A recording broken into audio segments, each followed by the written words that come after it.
I have not had this much fun reading a book in a very long time. And I mean fun as in comedic fun. Because I grew up in the 90s, but I am a child of the 80s.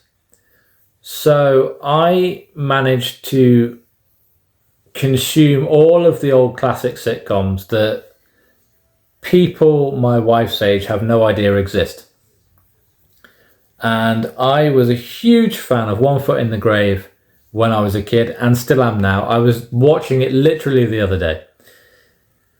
This book follows Stuart and his wife, and it's set in 1995. And they have got a caravan trip planned, 6-week round trip of Europe, to celebrate Stuart's retirement. And they are taking their friend Ruth with them. And if I'm going to equate it to One Foot in the Grave, Ruth is kind of the Mrs. Warboys of the trio.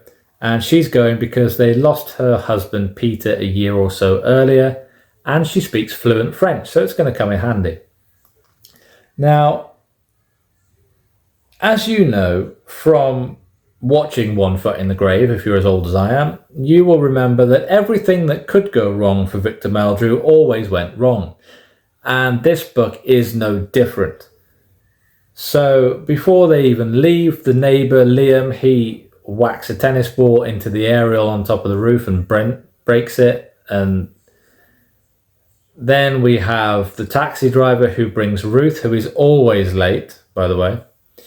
His taxi breaks down in front of the driveway, leaking oil everywhere, so they're worried about being delayed. Then they have to drive all the way to Plymouth to get their ferry, and then something happens at the port which sets off the entire story. Now, that's as much as I'm going to tell you about the story itself.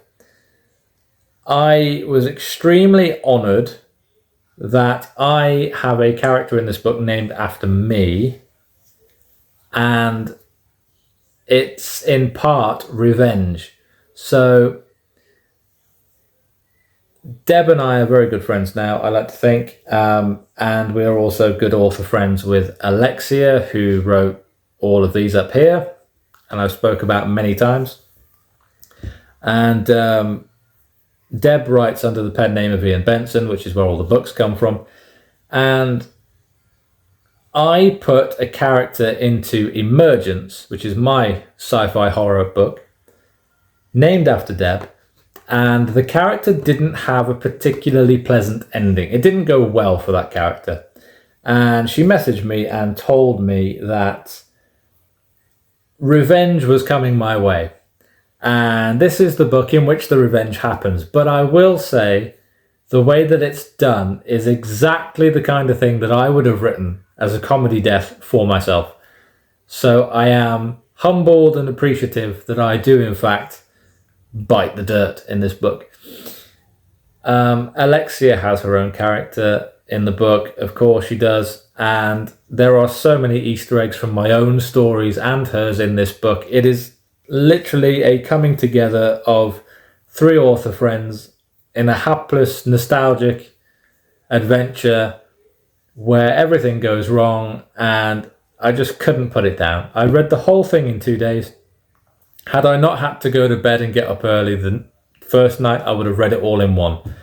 It is brilliant. There's a touch of Only Fools and Horses in there with a drug gang, and it's led by 2 brothers, and they gave me Driscoll Brothers vibes. There's a little bit of touch of Frost in there as well. It's a really good, nostalgic piece of dark comedy, and like Deb's other books, it really is. She just has a way of mastering whichever genre she chooses to write. I still haven't gotten through all of her books, but every one I pick up is a masterpiece. It really is. I cannot speak highly enough of any of these books. I naturally gave it 5 stars. It is out very soon, and it will be in Kindle Unlimited as well, I believe, as all of the Iain Benson books are. So do please check them out because they are fantastically written. I mean, I have now read 4, I think, so far of Deb's books, and the last one before this was Demon's Edge, and that really was a masterpiece. I mean, it was just such a stunning book. I could read that again and again. So yeah, go and check out any books by Iain Benson. You will not be disappointed. And I will see you in the next one.